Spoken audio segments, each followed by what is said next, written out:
স্বাগতম সি প্রোগ্রামিংয়ের পঞ্চম ক্লাসে। আজকে আমাদের আলোচনার বিষয় if statement, if else statement এবং নেস্টেড ইফ বা এলস ইফের ব্যবহার। আপনাদের সাথে আছে আমি তরুণ দেবনাথ, ইনস্ট্রাক্টর বন্ধু কম্পিউটার ট্রেনিং সেন্টার, রাজশাহী থেকে। ইফ এলসের ব্যবহার প্রোগ্রামিংয়ে ইফ এলস কন্ডিশনাল স্টেটমেন্ট হিসেবে আমরা ব্যবহার করি এবং এই কন্ডিশনাল স্টেটমেন্টগুলোকে আমরা বিভিন্ন ধরনের কন্ডিশন চেক করানোর ক্ষেত্রে ব্যবহার করি। অর্থাৎ দুইটা ভ্যালুর মধ্যে কম্পেয়ার করতে পারি আমরা বা তুলনা করতে পারি। এক্ষেত্রে এই কন্ডিশনাল স্টেটমেন্ট অনেক গুরুত্বপূর্ণ একটা বিষয় সি প্রোগ্রামিংয়ে। তো এই ক্ষেত্রে আমাদেরকে এই ইফ এলস নিয়ে আজকে আমরা কাজ করব এবং প্র্যাকটিক্যালি দেখব যে আমরা কিভাবে আসলে ইফ এলস নিয়ে কাজ করতে পারি। তো প্রথমে আসে আমাদের সমস্যা, এটা সমস্যা এক। আমি একটু অর্গানাইজ করে দিয়েছি।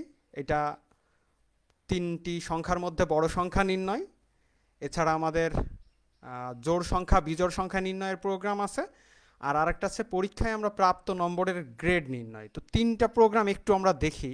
প্রথমে সবচেয়ে সহজটা দেখি, জোড় সংখ্যা বা বিজোড় সংখ্যা নির্ণয় যে পদ্ধতি আছে এইটা, যে একটা সংখ্যা জোড় না বেজোড় সেটা প্রোগ্রামের মাধ্যমে আমরা কিভাবে জানবো। অর্থাৎ ধরুন আপনার কাছে একটা প্রোগ্রাম আছে যেটার মাধ্যমে আপনি একটা এক্সকে একটা ভ্যালু প্রোভাইড করবেন এবং সেই ভ্যালুটা বা একটা ভ্যারিয়েবল, এই এক্স ভ্যারিয়েবলে আপনি যে ভ্যালুটা প্রোভাইড করলেন সেটা জোড় সংখ্যা না বিজোড় সংখ্যা। ধরেন আপনি চিন্তা করছেন যে ফাইভ ফাইভ জোড় না বিজোড়। তো এটা কম্পিউটার কীভাবে চিন্তা করবে সেটা আগে আমাদেরকে চিন্তা করতে হবে। তো আমরা প্রবলেমটা যেভাবে সলভ করতে পারি সেটা এইভাবে, যে ফার্স্টে আমরা শুরু করলাম, তারপর এক্স একটা ভ্যারিয়েবল নিলাম, অতঃপর এক্সের মান আমরা ইনপুট আকারে নিলাম। তো নেওয়ার পরে এই যে অ্যালগোরিদমটা আমি এখানে লিখেছি, দেখেন যে ভ্যারিয়েবলটিকে প্রথমে দুই দ্বারা ভাগ করব। অর্থাৎ একটা সংখ্যা জোড় না বেজোড় কমপ্লিটলি আমরা কি করি, প্রথমে সংখ্যাটিকে দুই দ্বারা ভাগ করি। দুই দ্বারা ভাগ করার পরে যদি ভাগফল শূন্য আসে তাহলে সেটাকে আমরা বলি জোড় সংখ্যা, আর যদি ভাগফল এক আসে তাহলে সেটাকে বলি আমরা বিজোড় সংখ্যা। তো এখানেও ঠিক একই কাজটা আমরা করব। যদি ভাগশেষ দেখেন চতুর্থ ধাপে আছে, যদি ভাগশেষ শূন্য হয় সংখ্যাটি জোড় প্রিন্ট করি, যদি ভাগশেষ এক হয় অর্থাৎ শূন্য না হয় সেক্ষেত্রে আমরা সংখ্যাটি বিজোড় প্রিন্ট করি। তো এইভাবে আমরা সমস্যাটা সমাধান করব। তো চলে আসি আমরা কোড ব্লকে। জাস্ট এ মিনিট, ল্যাঙ্গুয়েজটা চেঞ্জ ছিল। তো ফার্স্টে আমরা কোড ব্লকটা ওপেন করছি, স্টার্ট মেনু থেকে কোড ব্লকটা আমি ওপেন করলাম। একটু ওপেন হতে সময় লাগছে।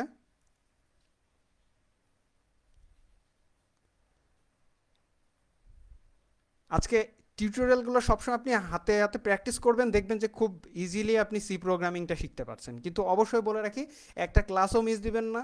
সবসময়, যেহেতু আমাদের প্রতি রবিবারে আমাদের সি প্রোগ্রামিংয়ের ক্লাসগুলো হয়, আপনি যদি ক্লাস লেকচারগুলো কন্টিনিউয়াসলি দেখতে থাকেন, আই হোপ খুব সুন্দরভাবে আপনি সি প্রোগ্রামিং শিখতে পারবেন। তো প্রথমেই আসি যে আমাদের ক্রিয়েট এ নিউ প্রজেক্ট। তো ফার্স্টে একটা আমরা নিউ প্রজেক্ট ক্রিয়েট করব। করার পর এখানে কনসোল অ্যাপ্লিকেশনে যাব, ঠিক আগের দিনকেও যেমনটা করেছিলাম। তারপর গোতে যাচ্ছি, এরপরে make a selection, please make a selection. এখানে আমি ল্যাঙ্গুয়েজ সিলেক্ট করলাম সি। তো নেক্সটে যাওয়ার পর আপনি প্রোগ্রাম টাইটেল একটা দিয়ে দিলেন, এটা ধরেন ফার্স্টে আজকের class five, CLASS class five. Just আমি ক্লাস ফাইভ দিলাম এবং ডেস্কটপের উপরে একটা ফোল্ডার আমি তৈরি করেছি অলরেডি। ডেস্কটপের উপরে ফার্স্টে দেখি ডেস্কটপের উপরে কী কী ফোল্ডার আছে। থার্ড ডে এটা না, আজকে হচ্ছে ক্লাস ফাইভ। তো থার্ড, আচ্ছা হাউএভার আমি ডেস্কটপের উপরেই একটা, এই যে ক্লাস ফাইভ দেখেন ডেস্কটপের উপরে ক্লাস ফাইভ আছে। এই ক্লাস ফাইভে আমি সিলেক্ট করলাম, করার পর আমি নেক্সটে করলাম, তারপর ফিনিশ করে দিলাম। এরপর আমার একটা লেআউট আসলো, এখানে প্রজেক্ট ফাইল, এই সোর্সে আমার ক্লিক করতে হবে, তারপর মেইনে ক্লিক করলাম, আমরা প্রোগ্রাম পেয়ে গেলাম। তো আমাদের প্রবলেমটাকে আমরা যেভাবে সাজিয়েছিলাম সেই প্রবলেমটাকে আর কি সেভাবে আর কি সলভ করব। ফার্স্টে দেখেছি কীভাবে সলভ করা যায়। প্রথমে যেটা করব, আপনাদের আরেকটু বলে রাখি, প্রোগ্রাম করার সময় যদি কারো কোনো প্রবলেম হয় আপনারা কমেন্টে লিখে জানাবেন, আমি অবশ্যই উত্তর দিব। তো ফার্স্টে আমরা জোড় বিজোড় সংখ্যার জন্য প্রথমে একটা সংখ্যা নিব। তো এর জন্য আমাদের একটা প্রিন্ট ফাংশন লাগবে, যে ইউজারের কাছ থেকে একটা কুইরি দেবো যে আপনি একটা সংখ্যা দিন, PRINT। তো আমাদের তার জন্য প্রিন্ট ফাংশন লাগবে। প্রিন্ট ফাংশনের মধ্যে আমরা লিখব please enter an number.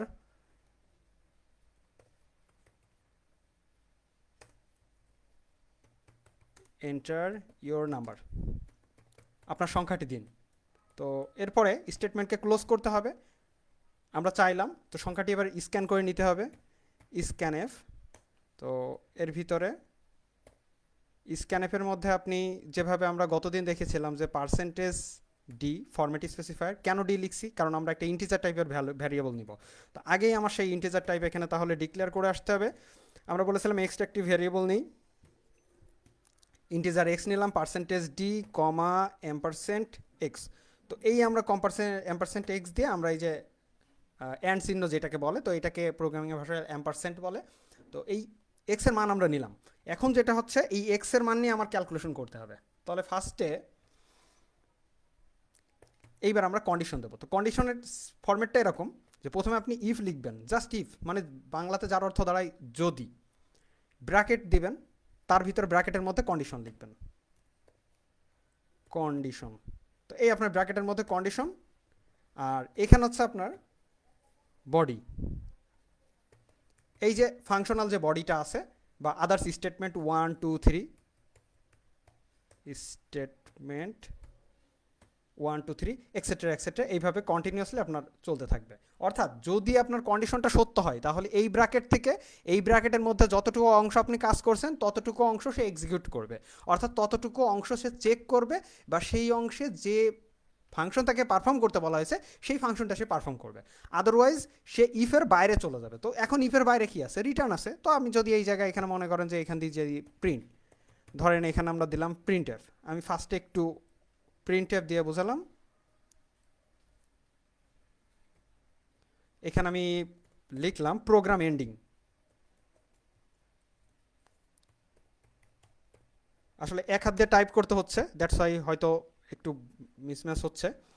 Programme ending, তো এই চলে আসলো আমাদের। অর্থাৎ আমরা এইবার দেখেন এখানে আমরা এই কন্ডিশনের পরিবর্তে এখানে একটা মিথ্যা কন্ডিশন দিব, এবং দিয়ে এখানে একটা প্রিন্ট এফ দেব। এই প্রিন্ট এফ দিলাম, তার মধ্যে দিলাম inside, INSID, inside if condition, অর্থাৎ conditional statement inside if conditional statement. আর এই সাইডে প্রিন্ট এফে দিলাম আউটসাইড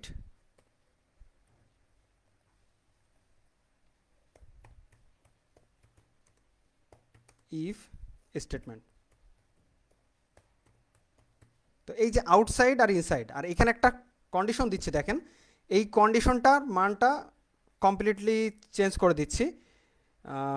ধরেন 4 ইজ গ্রেটার দ্যান 5, তার মানে এটা মিথ্যা। তো যেহেতু মিথ্যা, এটা আমার প্রিন্ট করবে কি, এই দুইটা লাইন আমি আপাতত অফ রাখছি, একটু পরে দেখাচ্ছি। আগে ইফটা আর এলসটা আপনাদেরকে বোঝাইনি, দেন তারপরেই চলে যাব। তো ফার্স্টে এই যে ইফে দেখেন, তাহলে if 4 is less than 5, 4 is greater than 5, তো আসলে তো 4 তো 5-এর থেকে বড় না, তার মানে অবশ্যই মিথ্যা।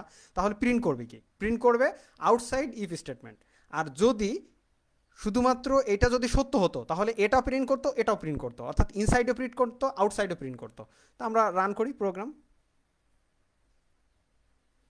খেয়াল করে দেখেন শুধু আউটসাইড ইফ স্টেটমেন্ট, অর্থাৎ এই যে নিচের অংশে যে লেখাটুকু ছিল এইটুকু কিন্তু প্রিন্ট করছে, অর্থাৎ এর ভিতরেরটা যেহেতু মিথ্যা হয়েছে, ইফ স্টেটমেন্টের মধ্যে অংশটা যেহেতু মিথ্যা হয়েছে, সেই জন্য ইফের ভেতরে যে এই ব্র্যাকেট থেকে এই ব্র্যাকেটের মধ্যে যে অংশটা আছে সেটা কিন্তু সে প্রিন্ট করে নাই।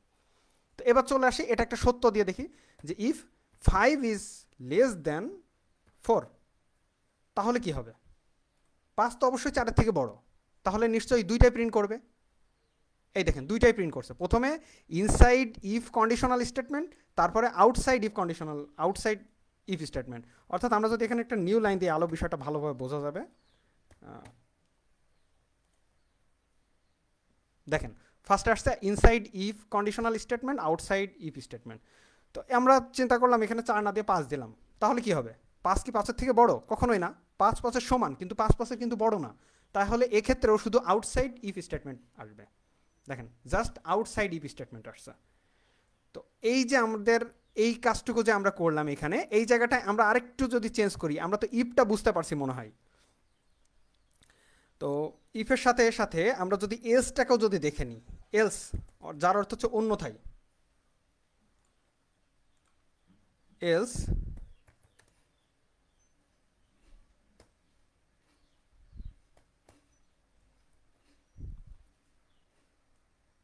এলস অংশটা আমরা এখানে প্রিন্ট করলাম। অর্থাৎ এবার দিচ্ছি যে ইনসাইড এফ ইফ আর আউটসাইড ইফ। তাহলে ইফের অংশটা যদি মিথ্যা হয় তখন এলসের অংশটা প্রিন্ট করবে, আর এলসের অংশ যদি মিথ্যা হয় অর্থাৎ ইফের অংশ যদি সত্য হয় তখন শুধু এইটা প্রিন্ট করবে। অর্থাৎ এই ইফ এলস দিয়ে আমি যেটা করব, হয় এইটা না হয় এইটা। বাংলায় যেরকম অর্থ দাঁড়াবে আপনি খেয়াল করে দেখেন, হয় এইটা না হলে এইটা। তো এইভাবে আমরা প্রিন্ট করব। তো এখন আমাদের কি প্রিন্ট করার কথা? তো 5 থেকে বড় না, 5 সমান, অর্থাৎ মিথ্যা। তাহলে এই ক্ষেত্রে আমরা যখন রান করব শুধুমাত্র আমাদের আউটসাইডটা প্রিন্ট হবে, এই অন্যথা অর্থাৎ যেহেতু মিথ্যা হয়েছে তাই এলসের অংশটা প্রিন্ট করবে। আর যদি আমরা এখানে সত্য করে দিই, ধরেন 5 > 2, তাহলে শুধু এই অংশ প্রিন্ট করবে, এই অংশ প্রিন্ট করবে না। দেখেন, সো আমরা কিন্তু মিন টাইম বুঝে গেছি যে কিভাবে এই ইফ স্টেটমেন্ট কাজ করে। তো চলে আসি এবার মেইন প্রোগ্রামটাতে, সেই জোড় বিজোড় আমরা একটু নির্ণয় করে ফেলি। তো আপনাদের কাছে মনে হতে পারে যে আসলে ছোট ছোট জিনিসগুলো দিয়ে কিভাবে আমরা কাজ করছি। যেহেতু প্রোগ্রামটা আমরা প্রথম থেকে শিখছি, খুব ভালো করে আমরা শিখতে শিখতে যাব, যাতে করে আস্তে আস্তে আমরা হার্ড প্রোগ্রামের দিকে আগাবো। তো প্রথমে একটা নাম্বার নিচ্ছি, এখানে দিলাম যে স্ক্যান করে এক্স নিয়েছে। এবার এক্স মডুলো 2 ইজিক্যাল টু, অর্থাৎ চেক করব সমান কিনা, কত সমান, শূন্যের সমান কিনা হলে print f the number is even, or simply the even number, even even number. আর যদি এখানে যদি আমাদের সত্য না হয় তখন এটা হবে মিথ্যা, অর্থাৎ এই ক্ষেত্রে হবে আমাদের অড নাম্বার, অড নাম্বার। তো এই দেখেন অলরেডি আমরা ইভেন নম্বর অড নম্বরের প্রোগ্রাম করে ফেলেছি। তো এই ক্ষেত্রে আমি প্রোগ্রামটাকে রান করি। রান করলে বলবে যে প্লিজ এন্টার ইউর নাম্বার। আপনারাই বলেন যে কত নাম্বার দিতে পারি এখানে, সামহাও কত দিতে পারি, যে কোনো নাম্বার, যে কোনো একটা সংখ্যা, ধরেন 45 দিলাম, অড নাম্বার। আমরা চাইলে এই জায়গায় যে কোনো একটা নাম্বার দিতে পারি, ধরেন 45 দিয়েছিলাম আগে, এবার 20 দিলাম, 20 ইভেন নাম্বার। অর্থাৎ আপনি যাই দেন না কেন এবার কিন্তু সে কিন্তু অটোমেটিক ক্যালকুলেশন করে নেবে। অর্থাৎ ক্যালকুলেশনটা যদি অনেক বড় হতো তাও কিন্তু আমরা ইজিলি বুঝতে পারতাম। তো এই ক্ষেত্রে আমি যা নাম্বার দেবো, দেখেন শুধুমাত্র রান করব, নাম্বার দেবো, ওটা বের করে দেবে যে ইভেন নাম্বার না অড নাম্বার। অর্থাৎ খুব সিম্পলি কিন্তু আমরা একটা প্রোগ্রাম কমপ্লিট করে ফেললাম। তো এর পরের যেটা আসছে প্রোগ্রামটা, সমস্যাটা, প্রবলেমটা আমরা দেখি। তো পরীক্ষায় প্রাপ্ত নম্বরের যে গ্রেড আছে সেটা আমাদেরকে নির্ণয় করতে হবে। তো আমাদের গ্রেডিং পদ্ধতিতে আমরা কি করি, ধরেন বোর্ডের আপনি কাজ করছেন, বোর্ডে একটা সফটওয়্যার আপনার কাজ করতে হবে বা ওয়েব ডেভেলপমেন্ট করতে হবে কারিগরি শিক্ষা বোর্ডের। তো এই কারিগরি শিক্ষা বোর্ডে যারা 80 নম্বর বা তার উপরে পেয়েছে তাদেরকে আমরা বলবো এ প্লাস, বা 80 থেকে 100-র মধ্যে পেয়েছে তারা হচ্ছে এ প্লাস। যদি 70 থেকে 79-র মধ্যে পেয়ে থাকে তাহলে তাদের ক্ষেত্রে আমরা এ গ্রেড বলি। যদি 60 থেকে 69-এর মধ্যে থাকে তবে তাদের ক্ষেত্রে আমরা এ মাইনাস বলি। যদি 50 থেকে 59-এর মধ্যে থাকে তাহলে সেই ক্ষেত্রে আমরা বি গ্রেড বলছি। যদি এক্স এর মান, যদি আমাদের এক্ষেত্রে যদি মানটা, অর্থাৎ এক্স এর মানটাই বলছি, কিন্তু আমরা আপনি যে মানটা পরীক্ষায় যে প্রাপ্ত নম্বর আছে যেটা নিয়ে ক্যালকুলেট করতে চাচ্ছেন সেটা যদি 40 থেকে 49-এর মধ্যে থাকে তবে সি গ্রেড। যদি 33 থেকে 39-এর মধ্যে থাকে তাহলে সেটা ডি গ্রেড। এবং যদি 0 থেকে 32-এর মধ্যে থাকে তাহলে সেটাকে আমরা ফেইল বলি, যাকে এফ দ্বারা আমাদের রেজাল্টে প্রিন্ট করা হয়। তো এই যে আমাদের প্রিন্ট সেকশনটা, এই যে আমাদের প্রোগ্রামটাই প্রাপ্ত নম্বরের গ্রেড, এই গ্রেডিং সিস্টেমটা আপনাকে যদি ডেভেলপ করতে বলা হয় অনলাইনে, যেখানে আপনার বোর্ডের থেকে শুধুমাত্র নাম্বারগুলো ইনপুট দিয়ে দিচ্ছে, করসপন্ডিং আপনার প্রোগ্রাম শুধুমাত্র ইনপুটটা নিচ্ছে, পাশাপাশি তার রেসপেক্টে আপনার এ প্লাস না এ গ্রেড নাকি এ মাইনাস সবগুলো কিন্তু প্রিন্ট করে দিচ্ছে। সো খুব দেখেন যে আমরা ম্যাক্সিমাম টাইমে কিন্তু আমরা প্রোগ্রাম পারি না বিধায় ওয়েব ডিজাইনের দিকে চলে যাই, ওয়েব ডেভেলপমেন্টে কিন্তু কাজ করি না। আবার আপনি যদি বলেন অ্যান্ড্রয়েড অ্যাপ্লিকেশনের কথা, আইফোন অ্যাপ্লিকেশনের কথা, বা দেখা যাচ্ছে যে কম্পিউটার সফটওয়্যারের কথা, সেই ক্ষেত্রে প্রত্যেকটা ক্ষেত্রেই কিন্তু আপনার এই সি প্রোগ্রাম বেসিক। আপনি সি প্রোগ্রামটা ঠিকমতো শিখতে পারলে পরবর্তীতেগুলোতে আপনি ইজিলি ভালো করতে পারবেন। আর এক্ষেত্রে যেহেতু আমাদের কারিগরি শিক্ষা বোর্ডের, যেহেতু আমাদের কমপ্লিটলি প্র্যাকটিক্যাল রিলেটেড বা প্র্যাকটিক্যাল সাইডে অনেক বেশি জোর দেওয়া হয়, দ্যাটস ওয়াই আমাদের হাতে কলমে শেখাটা আমাদের সবচেয়ে বেশি জরুরি এখানে। তাতে করে আমরা আমাদের ব্যক্তিগত জীবনে যতগুলো প্রবলেম আছে আমরা এই প্রবলেমগুলো কিন্তু সলভ করতে পারবো। তো এখন চলে আসি, আপনাদের যে কোনো প্রবলেম আপনারা কমেন্টে জানাতে পারেন, আমি অবশ্যই উত্তর দেব প্রোগ্রাম রিলেটেড কোনো সমস্যা হলে। তো এই ক্ষেত্রে পরীক্ষায় প্রাপ্ত নম্বর আমরা একটা ভ্যারিয়েবল নিচ্ছি এক্স, যার মান ইনপুট আকারে নিলাম। এখন প্রোগ্রামটাকে আমরা লিখে ফেলবো। তো এটা ছিল আমাদের ইভেন অড প্রোগ্রাম। তো এন্টার, এখানে এটাকে কমপ্লিটলি আমি মনে করেন যে নতুন একটা প্রোগ্রাম নিলাম। জাস্ট আবার নতুন করে আমি টাইপ করে নিচ্ছি।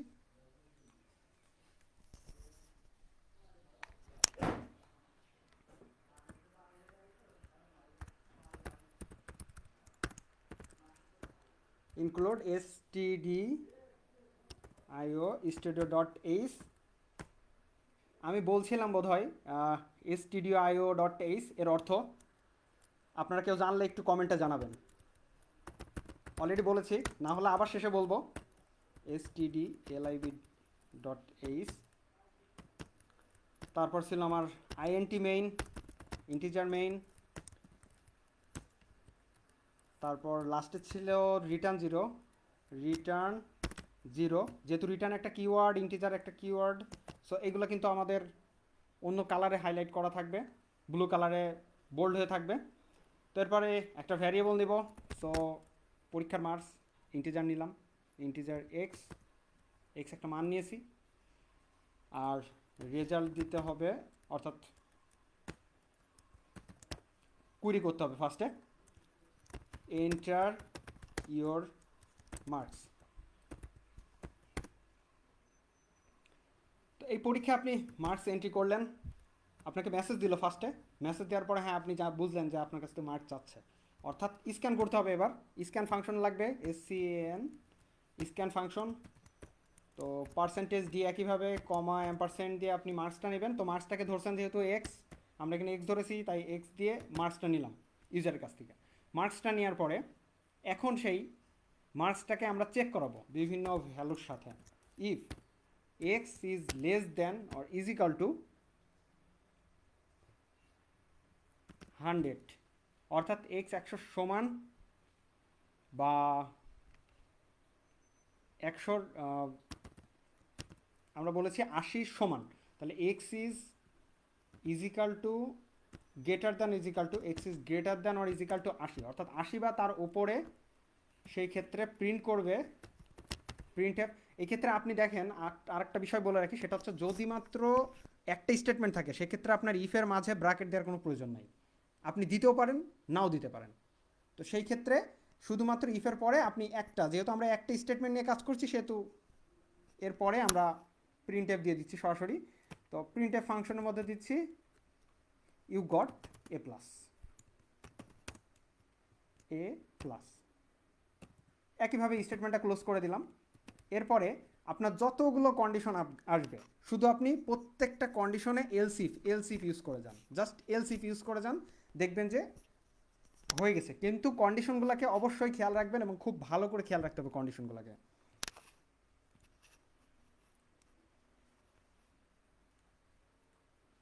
আচ্ছা, এরপরে এলসিফ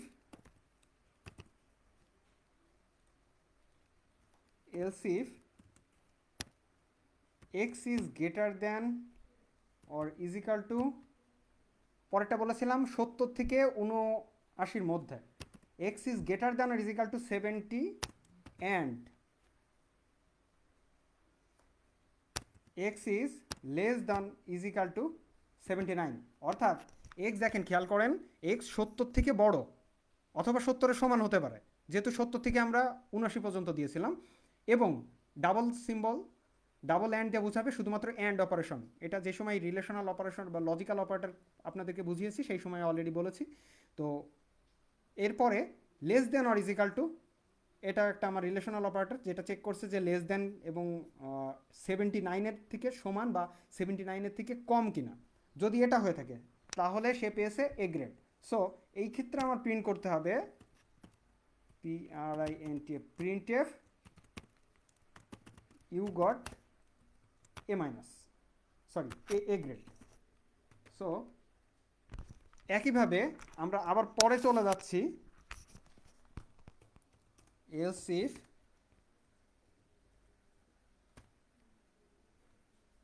পরেরটা কি হবে, একইভাবে এরকম চলবে। তাহলে আপনি এটাকে কপি করে এখানে বসাতে পারেন, এই এডিটে গিয়ে কপি করে এর মধ্যে বসিয়ে দিলেন, এডিটে গিয়ে আবার পেস্ট অপশন পাবেন, এই যে পেস্ট করে দিলাম, এবার এখানে ভ্যালুগুলো চেঞ্জ করে দিলে হয়ে যাবে। তো এটা কিন্তু আপনাকে তৈরি করে নিতে হবে নিজে নিজেই, অর্থাৎ সেম টাইপের কোড আপনি বারবার না করে রিপিট করতে পারেন, এখান থেকে শুধু কপি পেস্ট করতে পারেন। 69, দেন প্রিন্ট এফ, এর ভিতরে আপনাকে লিখতে হবে you got A minus, so else if x is greater than or is equal to 60 and x is less than or is equal to 69, then printf you got a minus। তার মানে 60 থেকে বড় বা 60 এর সমান এবং যে সংখ্যাটা দিয়েছিলাম সেই সংখ্যাটা যদি 69 থেকে ছোট বা 69 এর সমান হয়ে থাকে তাহলে সে পেয়েছে a মাইনাস। ওকে, এরপরে চলে আসে আবার else if, একইভাবে x is greater than is equal to 50 and x is less than or is equal to next আসছে 59, so now print ফাংশনে লিখতে হবে you got b, again type else if inside the bracket and you have to type, আপনাকে লিখতে হবে এখানে is greater than or is equal to 40 and x is less than or is equal to 49, then print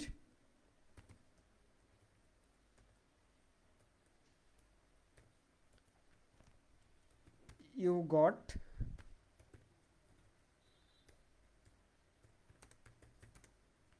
got C,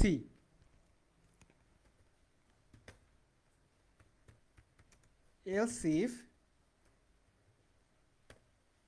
x is greater than or is equal to 33 and x is less than is equal to, আপনি যদি less than is equal to যদি আপনি না দিয়ে শুধুমাত্র less than 50 করে দিতেন তাও কিন্তু হতো।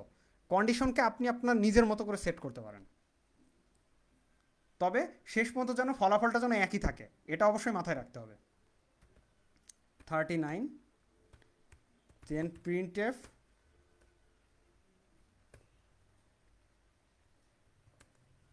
You got D, else if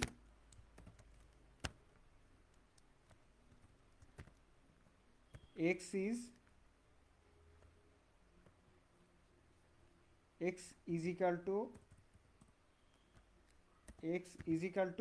0, x is greater than or is equal to 0 and x is less than or is equal to 32, then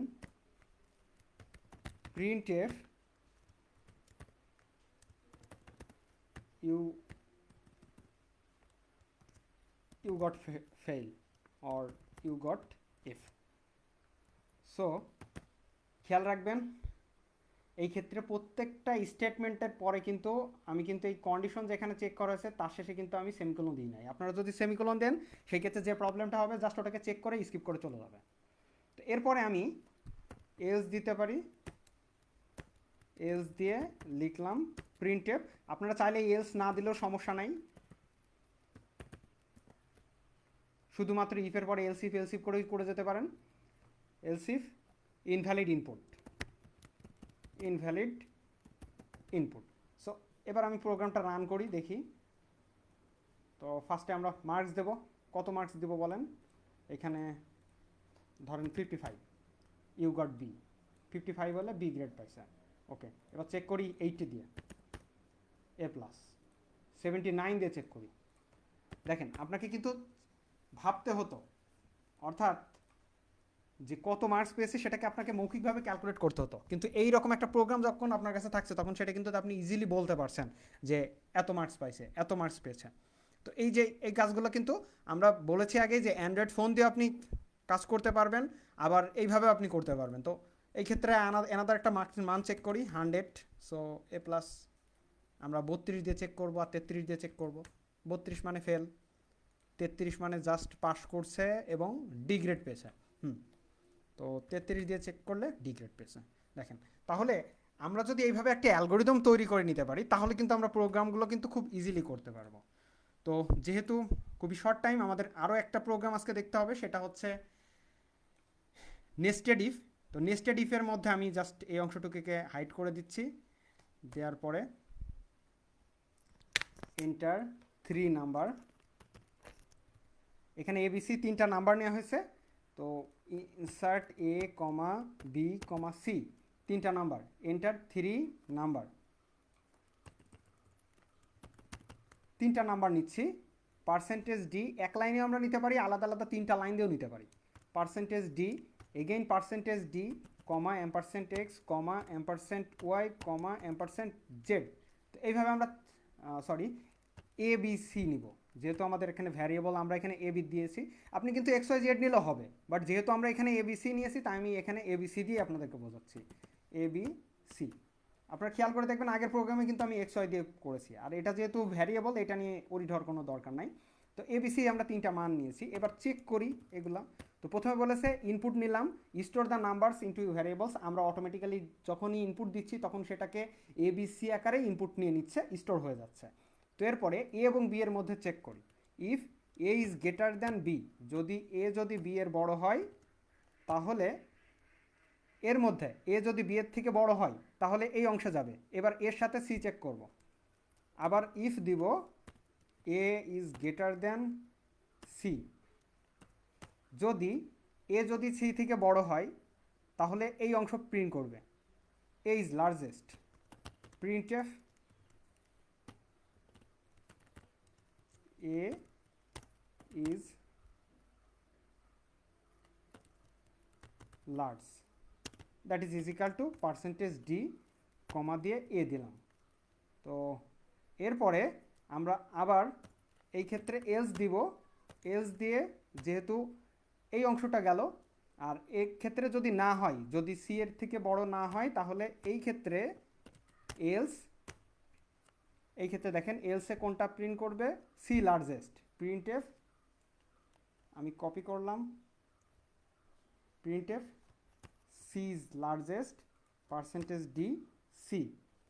একইভাবে এটাও আমি আবার যেহেতু টাইম শর্ট দ্যাটস ওয়াই আমি আর কি একটু কপি করে নিলাম, যেহেতু একই জিনিস আমার খুব বেশি টাইপ করা লাগবে না। তাহলে এলসের মধ্যে আমার এরকম কন্ডিশন দেওয়া লাগে না এলস দিলে।